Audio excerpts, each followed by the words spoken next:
From the Schuylkill to South Street, if you mess with Philly, you mess with me.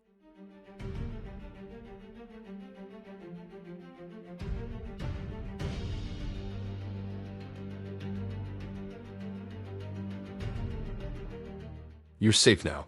Philly's Green Ranger protects his own. I don't wear this helmet for show. I wear it for every kid who's ever felt powerless.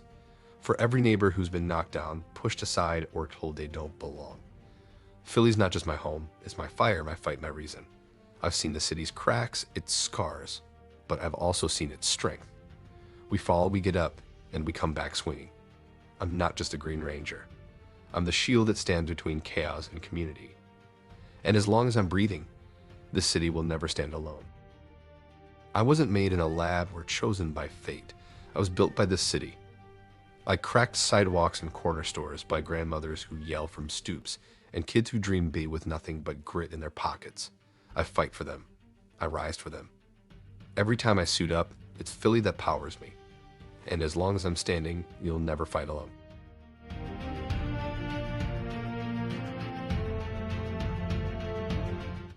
Chinatown isn't just a place. It's history, family, and culture. While cities like DC let theirs disappear, Philly won't. I won't. This neighborhood is irreplaceable, and we won't let billionaires tear it down to get richer. Chinatown stays. We stay. Meet this cat and the people who built this community. We're not going anywhere.